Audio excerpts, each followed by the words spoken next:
বোন আমার পোয়াতি, তাই জিজ্ঞাসা করলাম যে বোন তোর কিছু খাইতে ইচ্ছে করলে কইস নে বইনেরে। ও মা, বইনও সুযোগ বুঝি একখান কূপ মারি দিল। তাও কইলো মুরগির মাংস না গরুর মাংসের বিরিয়ানি। ইতেন নাকি গরুর মাংসের বিরিয়ানি খাইতে ইচ্ছে করে।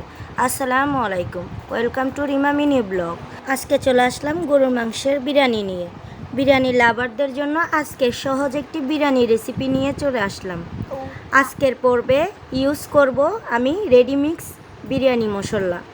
এই মশলা দিয়ে রান্না করলে অল্প সময়ে অল্প মশলায় ঝটপট করে বিরিয়ানি রান্না করে নেওয়া যায়। তাই বেশি একটা বকবক করব না, বকবক করে মাথা খাবো না আপনাদের, চলে যাব রান্নাতে। তাইলে দেখেন বিরিয়ানি রান্না করতে কী কী লাগে। বিরিয়ানিটি রান্নার জন্য এখানে আমি হাফ কেজি আলু ছিলে কিউব করে ধুয়ে লবণ মেখে নিয়েছি। প্রথমে আলুগুলো ফ্রাই করে নিতে হবে। এই যে আমি একটা প্যান নিয়েছি, ওই প্যানেই আমি বেশি করে তেল দিয়ে নিব, কারণ এই তেলেই আমি আলু ফ্রাই করব, পেঁয়াজ বেরেস্তা করব আর বিরিয়ানির জন্য মাংসটা রান্না করব। চুলার আঁচ একদম কম করে রেখে আলুটাকে ভাজতে হবে, যে আলুটা পুরোপুরি সেদ্ধ হয় আর আলুটা ভাজা হয়। আর লাগবে বিরিয়ানির জন্য রেডিমিক্স মশলা। আমি নিয়েছি রাঁধুনি মশলা। এই মশলা ইউজ করে আজকের বিরিয়ানিটা রান্না করে দেখাবো। এই মশলা দিয়ে রান্না করলে কিন্তু স্বাদটা দারুণ আসে। এই এক প্যাকেটে যে পরিমাণ মশলা রয়েছে তাতেই 1 কেজি গরুর মাংস আর হাফ কেজি পোলাওর চাউল দিয়ে আপনি বিরিয়ানি রান্না করতে পারবেন। আর প্যাকেটে যে মশলা আছে তাতে সব ধরনের মশলা রয়েছে, আপনাকে আর এক্সট্রা মশলা দিতে হবে না।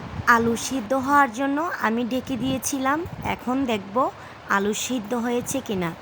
দেখতেই পাচ্ছেন আলুটা সিদ্ধ হয়ে গেছে।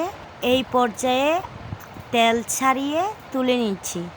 আর আমি পুরোটা আলু লো হিটে ভেজেছি, একদম হাই হিটে ভাজতে যাবেন না, তাহলে আলুগুলার কালার এমন আসবে না।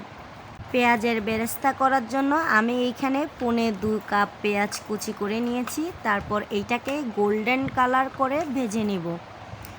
ভাজা হয়ে গেলে কিছুটা বেরেস্তা তুলে নিব বিরিয়ানিতে অ্যাড করার জন্য। এখন দিয়ে দিচ্ছি গরুর মাংস 1 কেজি। অবশ্যই মাংসটা পানি ঝরিয়ে নেবেন। আর আপনারা চাইলে সেম পদ্ধতিতে মুরগি বা খাসির মাংস দিয়েও বিরিয়ানিটি রান্না করতে পারবেন। এরপর দিয়ে দিচ্ছি রেডিমিক্স মশলাটা। এটা আপনারা পুরোটাই দিবেন, কারণ এখানে পুরোটাই লাগবে। মশলাটা দিয়ে একটু মিশিয়ে নিয়েছি। তারপর দিয়ে দিচ্ছি স্বাদ মতন লবণ, ধনিয়া গুঁড়ি 1 চামচ, মরিচের গুঁড়া 1 চামচ, টক দই 1 কাপ, কাঁচামরিচ কিউব করা 4-5টা। ও হ্যাঁ, আদা রসুন বাটা যে ভিডিওটা ওইটা আমি তুলতে পারিনি, অবশ্যই আদা রসুন বাটা 2 চামচ। মাংস কষানোর জন্য আমি 1 কাপ তরল দুধ দিয়ে দিলাম। এবার ভালোভাবে মিশিয়ে নিচ্ছি। তারপর ঢাকনা দিয়ে ডেকে হাই হিটে এটাকে রান্না করব। মাংসটা আমি ভালোভাবে হাই হিটে কষিয়ে নিয়েছি। পানিটা সম্পূর্ণ টেনে নিয়েছে এবং তেল ভেসে উঠেছে। এই পর্যায়ে আবারও কিছুটা পানি দিয়ে মিডিয়াম আঁচে মাংসটা সিদ্ধ করতে হবে। মিনিমাম 1 ঘন্টা পর ফিরে আসলাম। এই যে আমার মাংসটা একদম সিদ্ধ হয়ে গেছে। আমি একটা আপনাকে দেখাচ্ছি। দেখছেন, হাত দিয়ে ধরলেই গলে যাচ্ছে। এই পর্যায়ে আমি মাংসটা নামিয়ে নিব। নামিয়ে নিয়ে চাউলটা রান্না করতে চলে যাব। চাউলটা ভাজার জন্য এখানে আমি সয়াবিন তেল দিয়ে দিলাম। আর এখানে চাউলটা ধুয়ে আমি পানি ঝরিয়ে নিয়েছি। খেয়াল রাখবেন চাউলে যেমন পানি না থাকে। তারপর এখানে আমি তেলে চাউলটা দিয়ে আস্তে করে লো হিটে চাউলটাকে বাদামি করে নেব। আস্তে আস্তে অবশ্যই ভাজতে হবে, হাই হিটে ভাজা যাবে না, তাহলে চাউলটা পুড়ে যাবে। এই যে এমতো অবস্থায় আমি চাউলটার মধ্যে গরম পানি দিয়ে দিব। অবশ্যই ফুটানো পানি দিতে হবে। আর খেয়াল রাখবেন যতটুকু চাল নেবেন তার দ্বিগুণ পানি দিতে হবে। আর আমি এখানে 1 কাপ পানি কম দিয়েছি, কারণ এখানে আমি লিকুইড দুধ দিয়েছি 1 কাপ।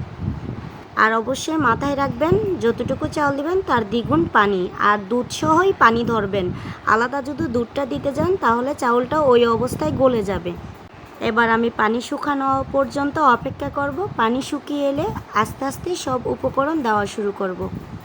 আমার 10 মিনিট রান্নার পর আমার চাউলের অবস্থা এমন হয়েছে, পানিগুলো সবগুলো শুকিয়ে গিয়েছে। আর এই অবস্থায় আমি উপকরণগুলো এক এক করে দেওয়া শুরু করব। এবার প্রত্যেকটা উপকরণ দিয়ে আমি 7 থেকে 8 মিনিট ধরে রান্না করব। 7-8 মিনিটের মধ্যে আপনি লো হিটে রান্না করে দেখবেন একদম চাউলটা সিদ্ধ হয়ে গেছে। তারপর আমি এখানে 7-8 মিনিট পর ফিরে এসে আপনাদেরকে কালারটা দেখাচ্ছি। এই যে দেখেন আমার বিরিয়ানির কালারটা খুব সুন্দর, আর যেটা দেখতে ভালো সেটা তো অবশ্যই খেতেও মজা। তো আমি আমার বোনকে উদ্দেশ্য করে বলতে চাই, নেই বোন নে, তোর জন্য আমাদেরও খানা হলো একটা গরুর মাংস সুস্বাদু বিরিয়ানি। অবশ্যই আপনারাও আমার উপকরণগুলো ট্রাই করবেন, চেষ্টা করবেন আমার মতো করে রান্না করতে, তাহলে অবশ্যই পারফেক্ট বিরিয়ানি পাবেন আপনারা বাসায়। আর আপনার হাতে রান্না খেলে সবাই আপনারা রান্না না হাত সহ চাটা শুরু করবে, বলবে যে কিভাবে রান্না করেছেন। আপনার উপকরণগুলো জানার চেষ্টা করবে। এই যে বিরিয়ানিটা সার্ভ করে আপনাদেরকে আমি দেখাচ্ছি কতটা সুন্দর হয়েছে, আর খেতে তো দারুণ।